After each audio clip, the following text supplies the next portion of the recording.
Hello and welcome to the podcast. This is Ron's Amazing Stories.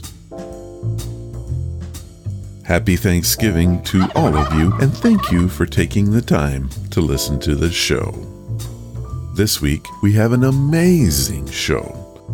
For the past several months, we've been playing the novel Anything You Can Do by Randall Garrett. It has been read for us by Mark Nelson. On today's show, we will hear chapters 20 through 22, and this will lead us to next week's epic conclusion. Also, Mark will be with us live to play those final minutes of the book. How about that? Also, on today's show, I will reveal the story sent in by you that is a personal favorite. How? Let me tell you, picking a favorite was difficult. In the end, it became more of a dart throw. What you'll hear is a segment from episode number 334, Mason Henry Blue. So, let's get to the show and let me tell you a story.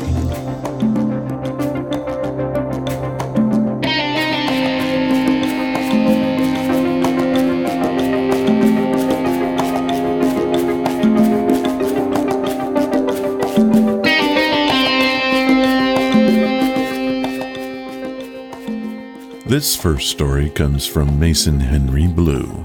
First, let me say that I didn't believe the name either until I had the pleasure to talk to Mason on the telephone. He is about as real and down-home country as a man can get. He declined to come on the program but wanted to tell us a story. Mason said he heard the podcast we had some time ago with author Alan Day. He loved Alan's interview so much that he wanted to tell one of his stories to match. You can listen to that interview with Alan Day on episode number 166, The Horse Lover. But for now, here is Mason's story as he told it to me.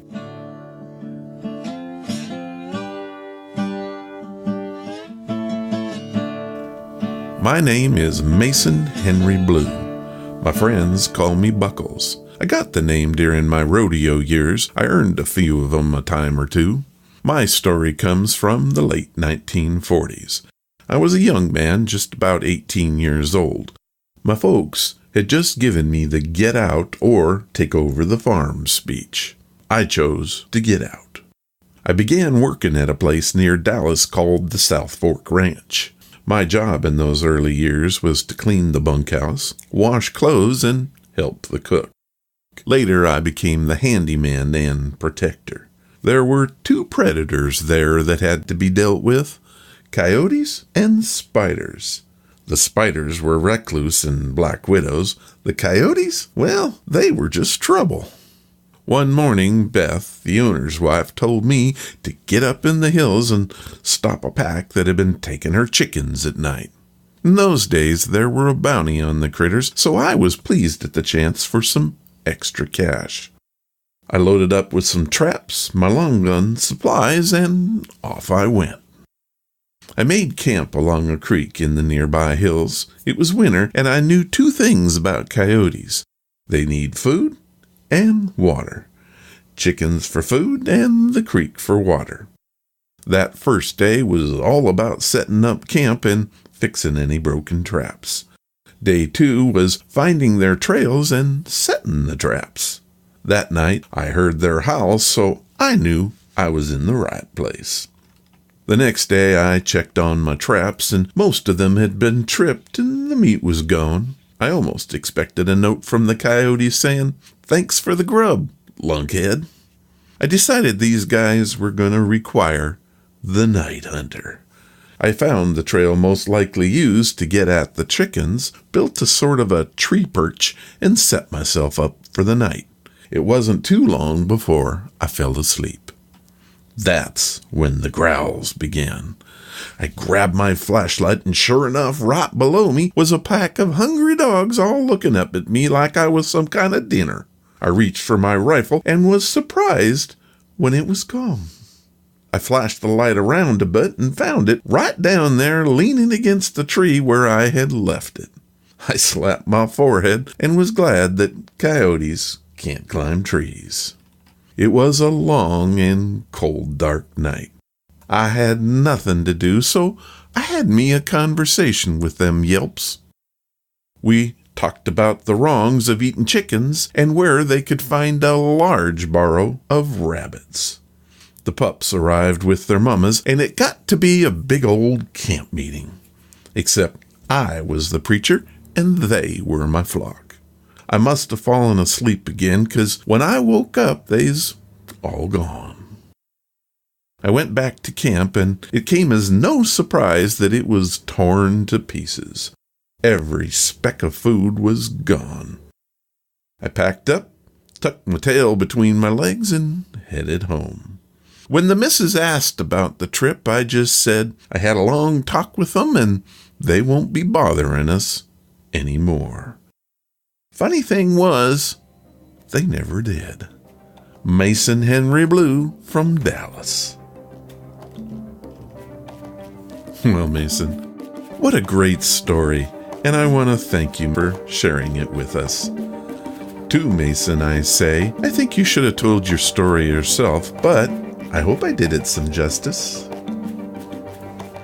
Our second tale comes from Ron's Amazing Stories Past.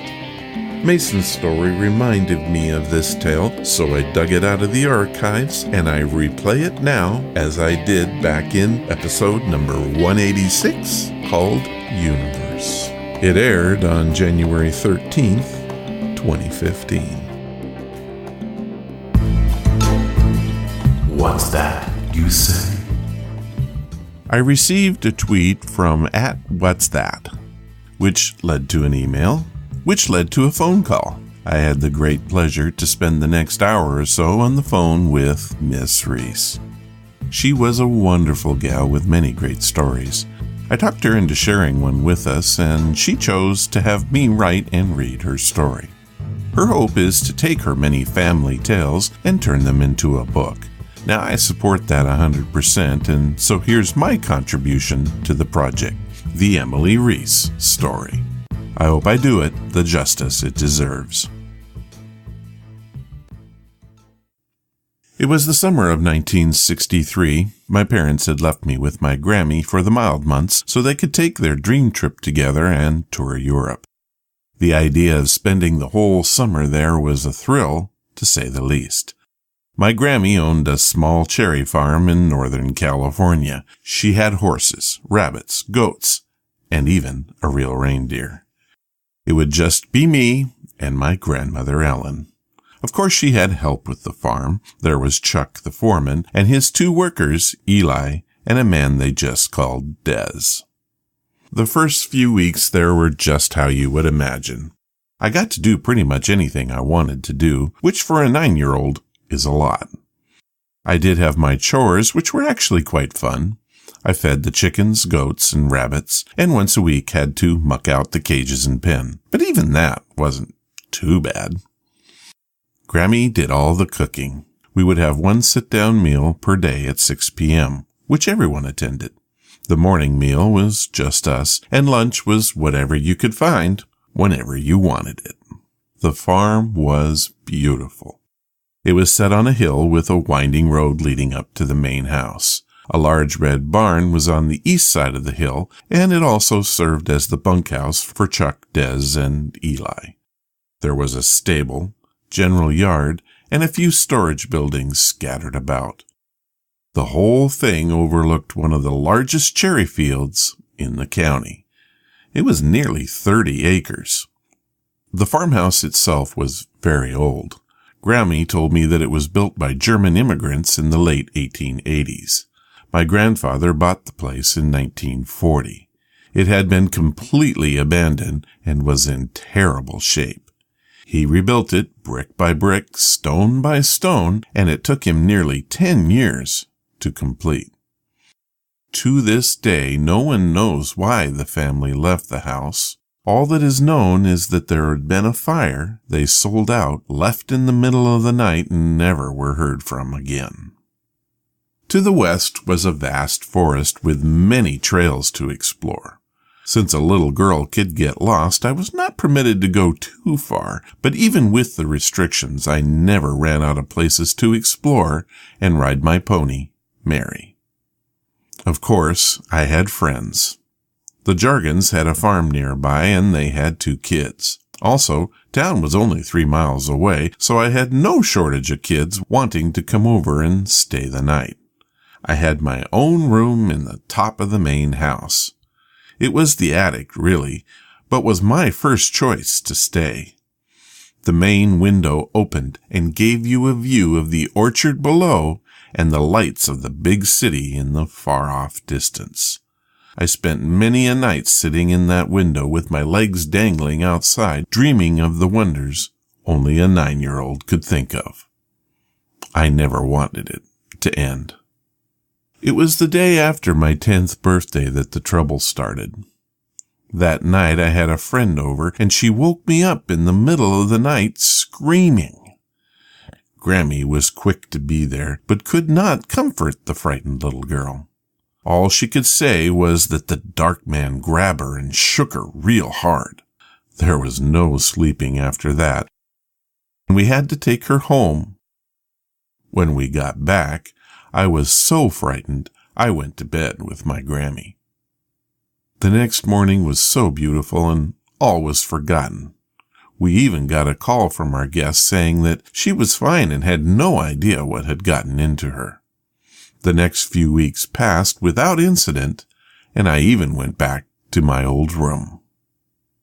One night, I woke up and I couldn't breathe. I tried to scream, but nothing came out. I looked around the room and could see that it was on fire. Standing in the middle of the flames was a misshaped thing. I could feel the heat, the hate, and the fear. I wanted to run, but I couldn't. I wanted to scream, do anything, but all I could do was whimper. Finally, the door to the room burst open, and standing there was Eli. He ran to me, grabbed me, and the 2 of us got out of the room. We flew down the stairs and into the kitchen. I was sitting at the table when Grammy arrived. She heard the noise and had come to investigate. I was crying, but was able to tell her what happened. She ran upstairs and found the room completely clear. No fire, no man. Even Eli was gone. My grandmother rang the dinner bell outside the door. Within a minute, all 3 men were standing there. Eli swore he'd been sleeping and not been in the main house at all. Was it a dream? I don't know.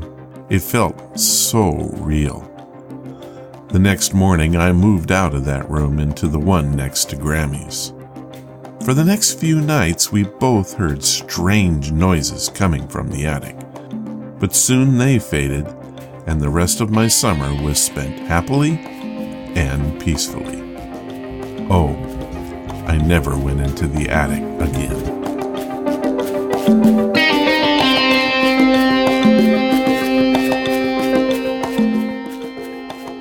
Miss Reese told me that her grandmother lived on that farm until she passed in 1994. It was sold to a family of German immigrants.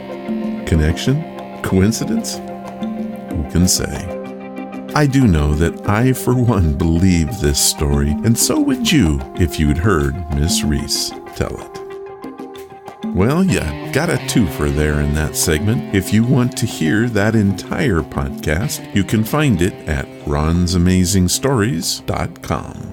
Search for the number 334 or Mason Henry Blue. And now this.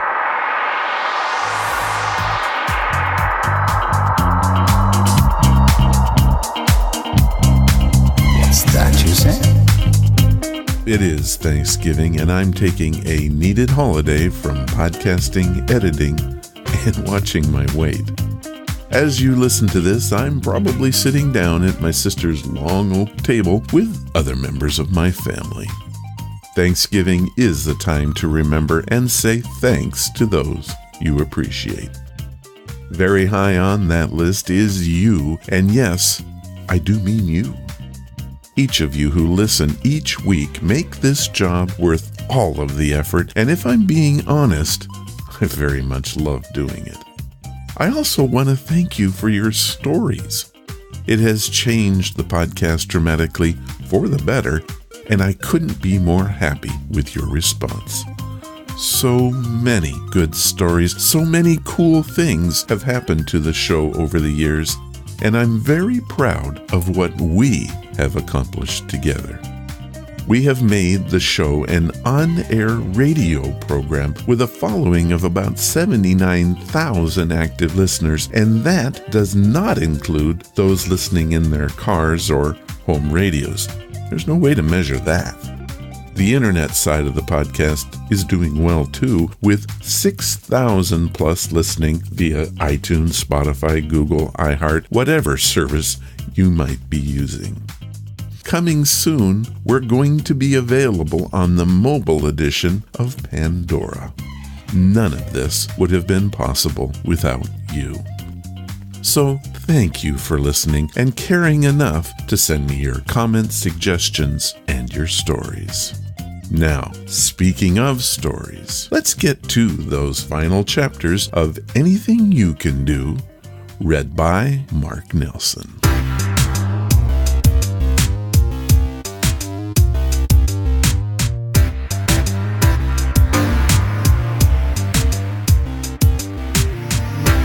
It's time for this week's installment of Anything You Can Do by Randall Garrett. When we left Chapter 19, Bart's twin brother Stanley Martin is on his way to Earth, and Dr. Yoritomo tells Bart that his long-prepared-for confrontation with the Nipe will happen within days. And now, Anything You Can Do, Chapters 20, 21, and 22. The arrival of the great Stanley Martin was a 3-day wonder in the public news channels. His previous exploits were recounted, with embellishments several times during the next 72 hours. The arrival itself was very carefully staged. A special ship belonging to the World Police brought him in, and he was met by 4 government officials in civilian clothes. The entire affair was covered live by news cameras. No one on Earth suspected that he had been on Earth for weeks before. A few knew it, but it never even occurred to the rest. Later, a special interview was arranged. Philip Quinn, a news interviewer who was noted for his deferential attitude toward those whom he had the privilege of interviewing, was chosen for the job. Stanley Martin's dynamic, forceful personality completely overshadowed Quinn. But in spite of all the publicity, not one word, not one hint about the method by which Stanley Martin intended to bring the Nipe in was released. There were all kinds of speculations, ranging from the mystically sublime to the broadly comical.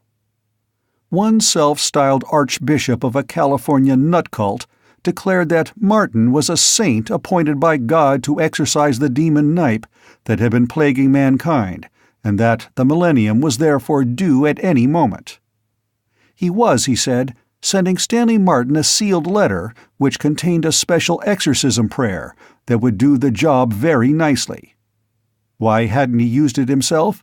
Because if anyone other than a saint or an angel used it, it would backfire on the user and destroy him. Naturally, the archbishop did not claim himself to be a saint, but he knew that Martin was because he had plainly seen the halo around the detective's head when he saw him on TV. An inventor in Palermo, Sicily, solemnly declared that he had sent Stanley Martin the plans for a device that would render him invisible to the Nipe, and therefore make the Nipe easy to conquer. No, there was no danger that the device might fall into the wrong hands and be used by human criminals, since it did not render a person invisible to human eyes, only to Nipe eyes. The first item was played up big in the newscasts. The second was quashed fast, for the very simple reason that the Nipe just might have believed it. One note throbbed in the background of every interview with responsible persons.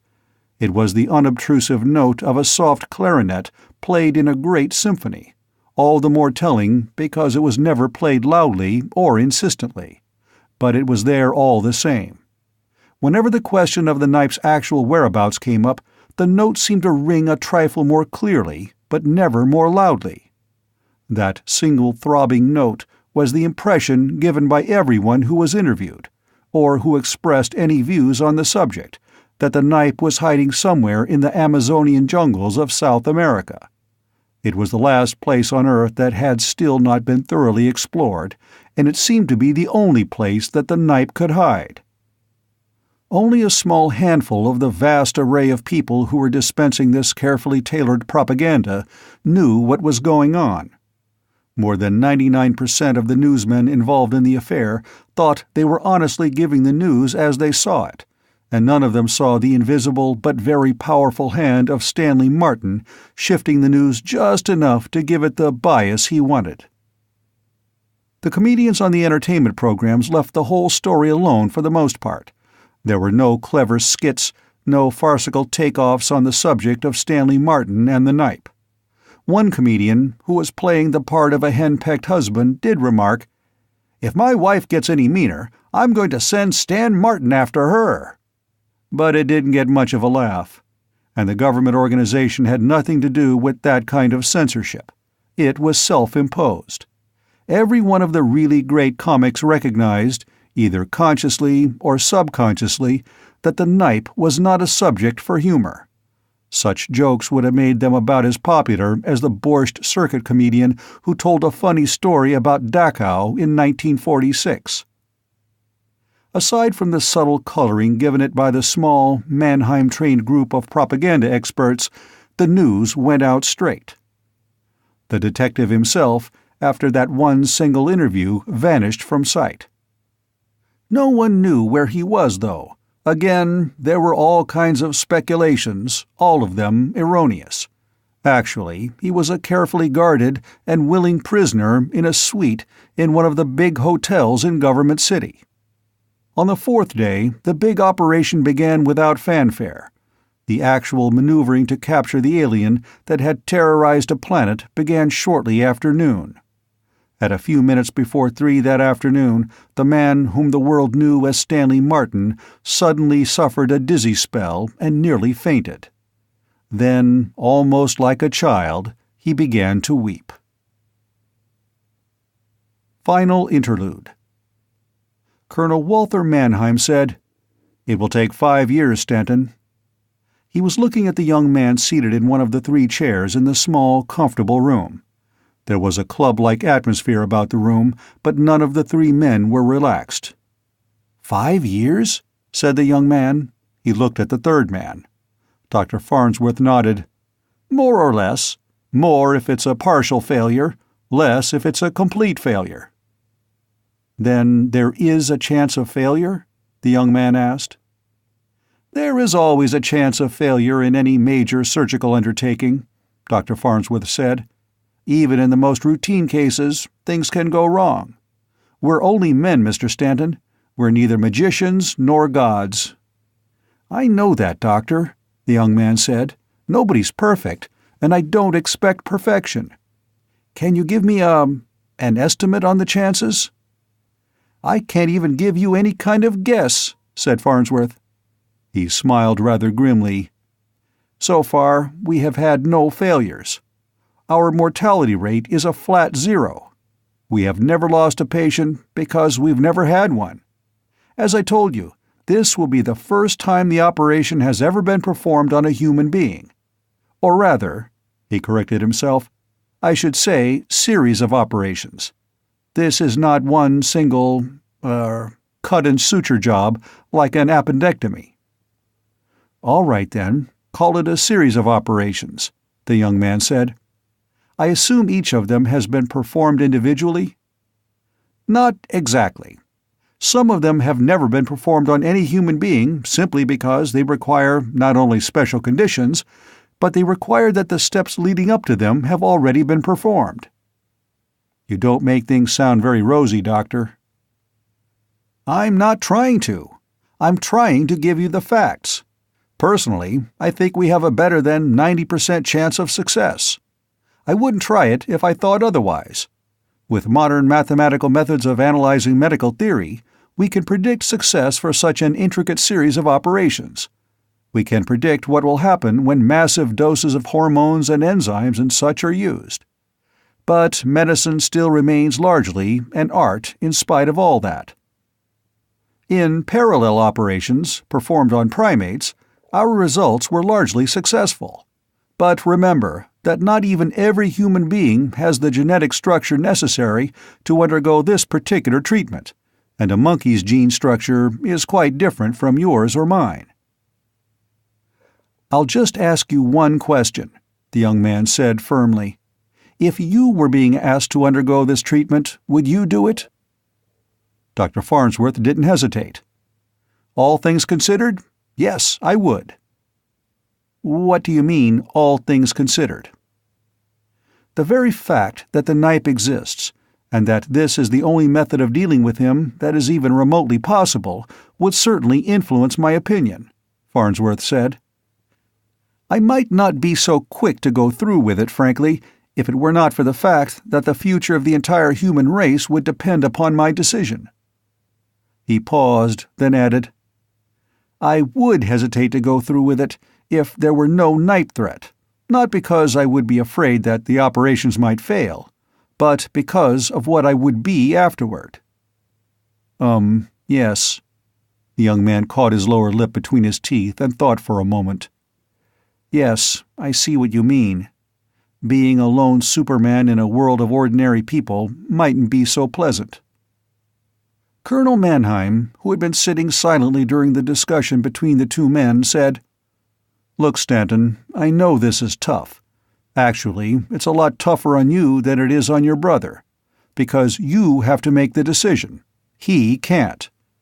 But I want you to keep it in mind that there's nothing compulsory in this. Nobody's trying to force you to do anything."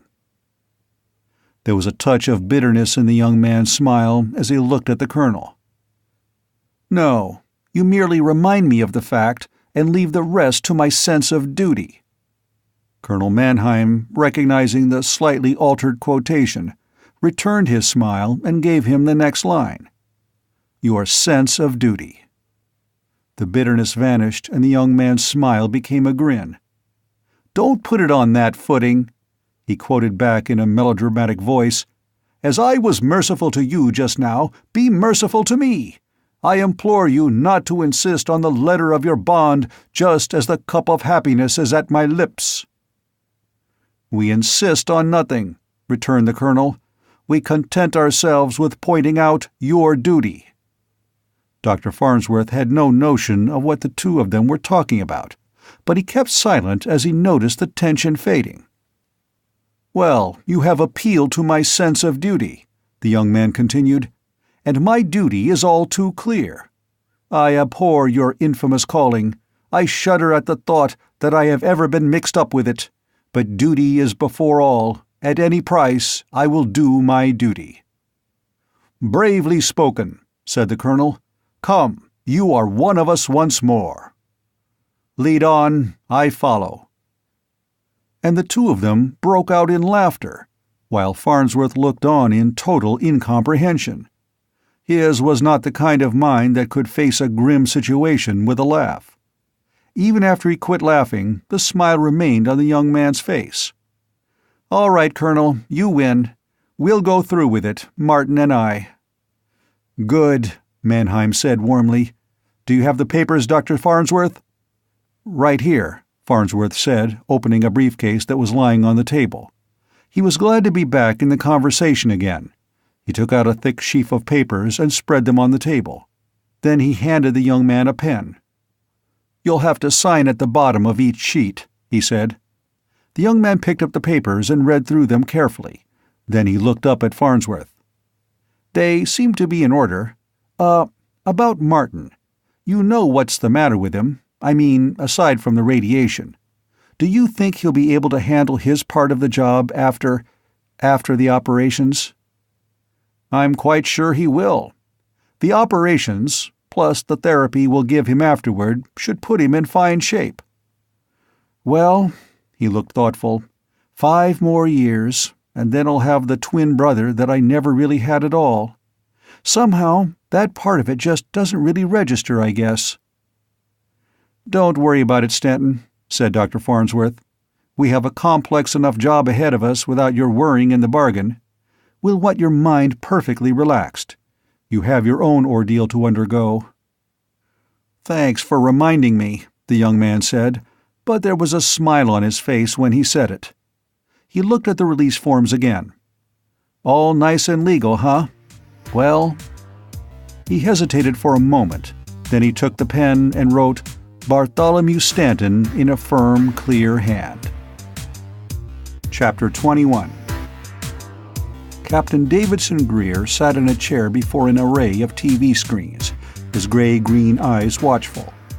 In the center of one of the screens, the Nipe's image sat immobile, surrounded by the paraphernalia in his hidden nest. Other screens showed various sections of the long tunnel that led south from the opening in the northern end of the island. At the captain's fingertips was a bank of controls that would allow him to switch from one pickup to another if necessary, so that he could see anything anywhere in the tunnels. He hoped that wouldn't be necessary. He didn't want any of the action to take place anywhere but in the places where it was expected, but he was prepared for alterations in the plan.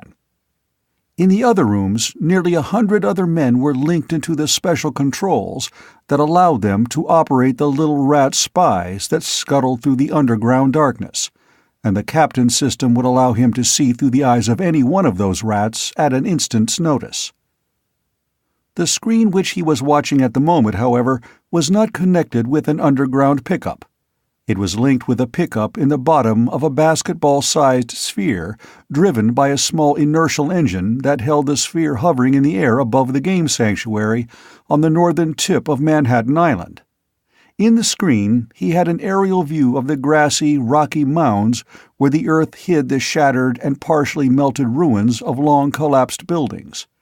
In the center of the screen was a bird's-eye view of a man holding a rifle. He was walking slowly, picking his way carefully along the bottom of the shallow gully that had once been Upper Broadway. "Barbell," the captain said. A throat microphone picked up the words and transmitted them to the ears of the man on the screen. "Barbell, this is Barhop. There are no wild animals within sight. But remember, we can't see everything from up here, so keep your eyes open." "Right, Barhop," said a rather muffled voice in the captain's ear. "Fine. And if you do meet up with anything, shoot to kill." There were plenty of wild animals in the game sanctuary, some of them dangerous. Not all of the inhabitants of the Bronx Zoological Gardens had been killed on that day when the sun bomb fell. Being farther north, they had had better protection, and some of them, later, had wandered southward to the island. Captain Greer knew perfectly well that Stanton, bare-handed, was more than a match for a leopard or a lion, but he didn't want Stanton to tire himself fighting with an animal. The rifle would most likely never be used. It was merely another precaution. It would have been possible, and perhaps simpler, to have taken Stanton to the opening by flyer, but that would have created other complications. Traffic rules forbade flyers to go over the game sanctuary at any altitude less than 1,000 feet. One flyer, going in low, would have attracted the attention of the traffic police, and Stanley Martin wanted no attention whatever drawn to this area. Even the procedure of instructing the traffic officers to ignore one flyer would have attracted more attention than he wanted. They would have remembered those instructions afterward. Stanton walked. Captain Greer's eye caught something at the edge of the screen. It moved toward the center as the floating eye moved with Stanton. "Barbell," the captain said. "There's a deer ahead of you. Just keep moving." Stanton rounded the corner of a pile of masonry. He could see the animal now himself. The deer stared at the intruder for a few seconds, then bounded away with long, graceful leaps. "Magnificent animal." It was Stanton's voice, very low. The remark wasn't directed toward anyone in particular. Captain Greer didn't answer. The captain lit a cigarette and leaned back in his chair, his eyes on the screens. The Nipe still sat, unmoving. He was apparently in one of his sleep states. The captain wasn't sure that was the blessing that it might have seemed. He had no way of knowing how much external disturbance it would take to wake the Nipe, and as long as he was sitting quietly, the chances were greater that he would hear movement in the tunnel. If he were active, his senses might be more alert, but he would also be distracted by his own actions and the noises he made himself. It didn't matter, the captain decided. One way was as good as another in this case. The point was to get Stanton into an advantageous position before the Nipe knew he was anywhere around. He looked back at the image of Stanton, a black-clad figure in a flexible, tough, skin-tight suit. The Nipe would have a hard time biting through that artificial hide, but it gave Stanton as much freedom as if he had been naked. Stanton knew where he was going. He had studied maps of the area, and had been taken on a vicarious tour of the route by means of the very flying eye that was watching him now. But things look different from the ground than from the air, and no amount of map study will familiarize a person with a terrain as completely as an actual personal survey. Stanton paused, and Captain Greer heard his voice. "Barhop, this is Barbell. Those are the cliffs up ahead, aren't they?" "That's right, Barbell. You go up that slope to your left. The opening is in that pile of rock at the base of the cliff." "They're higher than I'd thought," Stanton commented. Then he started walking again. The tunnel entrance he was heading for had once been a wide opening, drilled laterally into the side of the cliff, and big enough to allow easy access to the tunnels, so that passengers of those old underground trains could get to the platforms where they stopped. But the sun bomb had changed all that. The concussion had shaken loose rock at the top of the cliff, and a minor avalanche had obliterated all indications of the tunnel's existence, except for one small, narrow opening near the top of what had once been a wide hole in the face of the cliff. Stanton walked slowly toward this spot until he was finally at the base of the slope of rock created by that long-ago avalanche. "Up there?" he asked. "That's right," said Captain Greer. "I think I'll leave the rifle here, Barhop," Stanton said. "No point in carrying it up the slope." "Right. Put it in those bushes to your left. They'll conceal it, won't they?" "I think so, yeah." Stanton hid the rifle and then began making his way up the talus slope. Captain Greer flipped a switch. "Team 1, he's coming in. Are those alarms deactivated?" "All okay, Barhop," said a voice. "This is Leader 1. I'll meet him at the hole." "Right." Captain Greer reversed the switch again. "Are you ready, Barbell?" Stanton looked into the dark hole. It was hardly big enough to crawl through, and ended in a seeming infinity of blackness. He took the special goggles from the case at his belt and put them on. Inside the hole, he saw a single rat staring at him with beady eyes. "I'm ready to go in, Barhop," Stanton said. He got down on his hands and knees and began to crawl through the narrow tunnel. Ahead of him, the rat turned and began to lead the way. Chapter 22. The big tunnel inside the cliff was long and black, and the air was stale and thick with the stench of rodents. Stanton stood still for a minute, stretching his muscles. Crawling through that cramped little opening had not been easy. He looked around him, trying to probe the luminescent gloom that the goggles he wore brought to his eyes.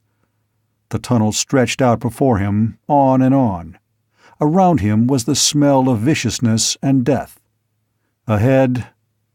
"It goes on to infinity," Stanton thought, "ending at last at zero." The rat paused and looked back, waiting for him to follow. "Okay," Stanton muttered. "Let's go." The rat led him down the long tunnel, deep into the cliffside, until at last they came to a stairway that led downward into the long tunnels where the trains had once run. They came to the platform where passengers had once waited for those trains. 4 feet below the edge of the platform were the rusted tracks that had once borne those trains. He lowered himself over the edge to stand on the rail. "Barbell," said a voice in his ear. "Barhop here. Do you read?" It was the barest whisper, picked up by the antennas in his shoes from the steel rail that ran along the floor of the dark tunnel. "Read you, Barhop." "Move out, then. You've got a long stroll to go." Stanton started walking, keeping his feet near the rail, in case Greer wanted to call again. As he walked, he could feel the slight motion of the skin-tight woven suit that he wore rubbing gently against his skin, and he could hear the scratching patter of the rats. Mostly they stayed away from him, avoiding the strange being that had invaded their underground realm, but he could see them hiding in corners and scurrying along the sides of the tunnels, going about their unfathomable rodent business. 6 rat-like remote-control robots moved with him, shifting their pattern constantly as they patrolled his moving figure. Far ahead, he knew, other rat robots were stationed, watching and waiting, ready to deactivate the Nipe's detection devices at just the right moment. Behind him, another horde moved forward to turn the devices on again. It had, he knew, taken the technicians a long time to learn how to shut off those detectors without giving the alarm to the Nipe's instruments. There were nearly 100 men in on the operation, controlling the robot rats or watching the hidden cameras that spied upon the Nipe. Nearly 100, and every single one of them was safe. They were all outside the tunnel and far away. They were with Stanton only by proxy. They could not die here in this stinking hole, no matter what happened. But Stanton could. There was no help for it, no other way it could be done. Stanton had to go in person. A full-sized robot proxy might be stronger, although not faster unless Stanton was at the controls, than the Nipe. But the Nipe would be able to tell that the thing was a robot, and he would simply destroy it with one of his weapons. A remote control robot could never get close enough to the Nipe to do any good. "We do not know positively," Dr. Yoritomo had said, "whether he would recognize it as a robot or not, but his instruments would show the metal easily enough, and his eyes would be able to tell him that the machine was not covered with human skin. The rats are small enough so that they can be made mostly of plastic, and they are covered with real rat hides. In addition, our friend the Nipe is used to seeing them around. But a human-sized robot? No, never." So Stanton had to go in person, walking southward along the tracks, through the miles of blackness that led to the nest of the Nipe. Overhead was Government City. He had looked out upon those streets only the night before, and he knew that only a short distance away there was an entirely different world. Somewhere up there his brother was waiting, after having run the gamut of publicity. He was a celebrity. Stanley Martin, the greatest detective in the solar system, they'd called him. Fine stuff, that. Stanton wondered what the asteroids were like. What would it be like to live out in space, where a man still had plenty of space to move around in and could fashion his life to suit himself? Maybe there would be a place in the asteroids for a hopped-up Superman. Or maybe there would only be a place here, beneath the streets of Government City, for a dead Superman.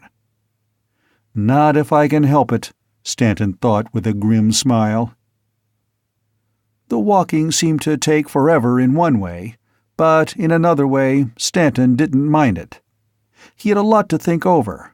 Seeing his brother's image on the TV had been unnerving yesterday, but today he felt as though everything had been all right all along. His memory was still a long way from being complete, and it probably always would be, he thought. He could still scarcely recall any real memories of a boy named Martin Stanton, but, and he smiled a little at the thought, he knew more about him than his brother did, even so. It made very little difference now. That Martin Stanton was gone. In effect, he had been demolished. What little there had been of him, and a new structure had been built on the old foundation. And yet it was highly probable that the new structure was very like that would have been developed naturally if the accident so early in Martin Stanton's life had never occurred. Stanton kept walking. There was a timeless feeling about his march through the depths of the ground, as though every step through the blackness was exactly like every other step, and it was only the same step over and over again. He skirted a pile of rubble on his right. There had been a station here once. The street above had caved in and filled it with brick, concrete, cobblestones, and steel scrap, and then it had been sealed over when Government City was built. A part of one wall was still unbroken, though. A sign built of tile said 125th Street, he knew, although it was hard to make it out in the dim glow. He kept on walking, ignoring the rats that scampered over the rubble. A mile or so farther on, he whispered, "Barbell to bar hop. How's everything going?" "Bar hop to barbell," came the answer. "No sign of any activity from target. So far, none of the alarms have been triggered." "What's he doing?" Stanton whispered. It seemed only right to keep his voice low, although he was fairly certain that his voice would not carry to the Nipe, even through these echoing tunnels. He was still miles away. "He's still sitting motionless," said Captain Greer. "Thinking, I suppose, or sleeping. It's hard to tell." "All right, let me know if he starts moving, will you?" "Will do." Poor, unsuspecting beastie, Stanton thought. 10 long years of hard work, of feeling secure in his little nest, and within a very short time he's going to get the shock of his life. Or maybe not. There was no way of knowing what kind of shocks the Nipe had taken in the course of his life, Stanton thought. There was no way of knowing whether the Nipe was even capable of feeling anything like shock, as a matter of fact. It was odd, he thought, that he should feel a strong kinship toward both the Nipe and his brother in such similar ways. He had never met the Nipe, and his brother was only a dim picture in his old memories, but they were both very well known to him. Certainly, they were better known to him than he was to them. And yet, seeing his brother's face on the TV screen, hearing his voice, watching the way he moved about, watching the changing expressions on his face, had been a tremendously moving experience. Not until that moment, he thought, had he really known himself. Meeting him face to face would be much easier now, but it would still be a scene highly charged with emotional tension. His foot kicked something that rattled and rolled away from him. He stopped, freezing in his tracks, looking downward, trying to pierce the dully glowing gloom. The thing he had kicked was a human skull. He relaxed and began walking again. There were plenty of human bones down here. Mannheim had told him that the tunnels had been used as air raid shelters when the sun bomb had hit the island during the Holocaust.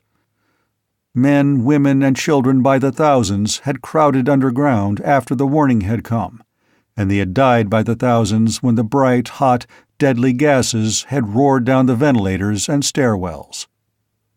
There were even caches of canned goods down here, some of them still perfectly sealed after all this time. The hordes of rats, wiser than they knew, had chewed at them, exposing the steel beneath the thin tin plate. And after a while, oxidation would weaken the can to the point where some lucky rat could gnaw through the rusty spot and find himself a meal. Then he would move the empty can aside and begin gnawing at the next in line. He couldn't get through the steel, but he would scratch the tin off and the cycle would begin again. Later, another rat would find that can weak enough to bite through. It kept the rats fed almost as well as an automatic machine might have. The tunnel before him was an endless monochromatic world that was both artificial and natural. Here was a neatly squared-off mosaic of ceramic tile that was obviously man-made. Over there, on a little hillock of earth, squatted a colony of fat mushrooms. In several places he had to skirt little pools of dark, stagnant water. Twice he had to climb over long heaps of crumbling rust that had once been trains of subway cars. He kept moving, one man, alone, walking through the dark toward a superhuman monster that had terrorized Earth for a decade. A drug that would knock out the Nipe would have been very useful, but to synthesize such a drug would have required a greater knowledge of the biochemical processes of the Nipe than any human scientist had. The same applied to anesthetic gases, or electric shock, or supersonics. There was no way of determining how much would be required to knock him out or how much would be required to kill. There were no easy answers. The only answer was a man called Stanton. "Boots, boots, boots, boots, marchin' up and down again, and there's no discharge in the war." Stanton hummed the song in his mind. It seemed that he had been walking forever through the kingdom of Hades, while around him twittered the ghosts of the dead. Poor shades, he thought, entertaining the fancy for a brief moment. Will I be one of you in a short while? There was no answer, though the squeaking continued. The sound of his feet and the snarling chirping of the rats were the only sounds in the world.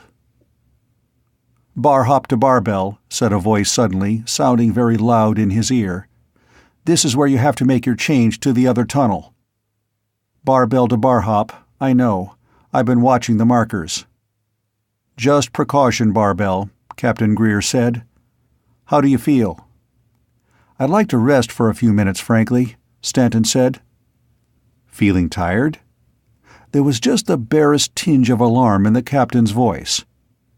"No," Stanton said. "I just want to sit down and rest my feet for a few minutes." There was a pause. Then the captain's voice came again. "Okay, go ahead and relax, Barbell. Take 10. But be ready to move fast if I yell. These alarm systems are tricky things to hold. And don't start moving again without letting me know." "Right." Stanton lifted himself out of the trench in which the tunnel ran and sat on the edge of the boarding platform. It wasn't far now. There was only one more of the old entranceways between himself and the Nipe. This particular one was a transfer point, where two different parts of the tunnel network met, and it was possible to transfer from one to another. It required going up a couple of flights of stairs to the next higher level and changing to another tunnel going southward. There were other ways. This tunnel, the one he had been following for so long, branched a little farther south. If he took one branch, he would end up to the east of the Nipe. The other would bring him to a point on the west. From either, he would have to travel laterally through another set of tunnels, but neither route offered anything that this one didn't have, and the most direct route would be the best. "Barbell to bar hop," he whispered. "I'm ready to go." "It's only been 5 minutes." "I know, but I rest pretty fast, too. Let's move out." There were a few seconds of silence, then Captain Greer said, "All set, Barbell. Move out." Stanton got to his feet and walked toward the stairway that led up to the next level. Minutes later, he was in another tunnel exactly similar to the first one, walking southward again. But now he was more careful. He watched the ground carefully, making sure that he didn't step on anything that would snap or rattle.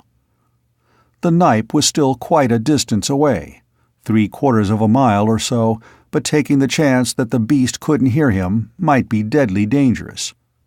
The robot rat that he was following led him along a path that had been unobtrusively cleared of rubble by the robot rats over a period of months, but the robots weren't the only rats in the place. He kept his eyes on the path. A while later, the voice in his ear said, 100 yards to go, Barbell." "I know," Stanton whispered. "He hasn't moved?" "No. I'll yell if he does. You don't need to talk anymore. His ears might pick up even that whisper." He hasn't moved, Stanton thought. Not for all this time. Not since I came down into his private domain. All this time, he has been sitting motionless, waiting. Wouldn't it be funny if he were dead? If his heart had stopped or something? Wouldn't that be absolutely hilarious? Wouldn't that be a big joke on everybody? Especially me. Ahead was the large area that had been one of the major junction points of the tunnel network. This was the area that the Nipe had taken over to build his home away from home. Here were his workshops, his laboratories, his storerooms. And somewhere here was the Nipe. He came out of the tunnel into another passenger loading area. Just to his left was another short stairway that led up to a slightly higher level. He moved slowly and quietly. He didn't want to fight down here on the tracks, and he didn't want to be caught just yet. Cautiously, he lifted himself to the platform where long-gone passengers had once waited for long-gone trains. The quality of the illumination at the head of the stairs was different from that which he had been used to for the past 3 hours. He lifted off the infrared goggles. Enough light spilled over from the Nipe's lair to give him illumination to see by. Silently, he put the goggles on the floor of the platform. He wouldn't need them again. Then, step by step, he walked up the concrete stairway. At the head of the stairs, he paused to get his bearings. The illumination was not bright, but it was enough to— "Barbell, he's heard you. Watch it." But Stanton had already heard the movement of the Nipe. He jerked off the communicator and threw it down the stairs behind him. He wanted no encumbrances now. He ran quickly out into the center of the big underground room, away from the open stairwell. And then, as fast as any express train that had ever moved through these subterranean ways, the Nipe came around a corner 30 feet away, his 4 violet eyes gleaming, his limbs rippling beneath his centipede-like body. From 15 feet away, he launched himself through the air, his outstretched hands ready to kill. That's all for this week. Tune in again next week when I'll be joining Ron live in the Amazing Stories studio for the conclusion and wrap-up of Anything You Can Do by Randall Garrett.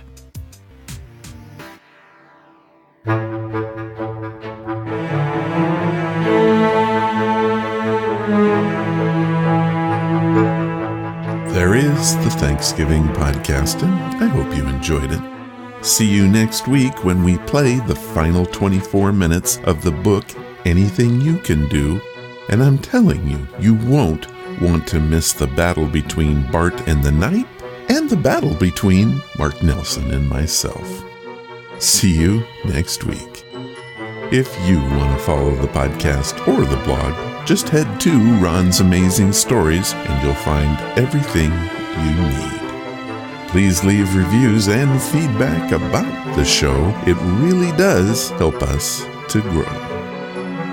Thank you for listening, and I hope you come again to find out what are Ron's Amazing Stories.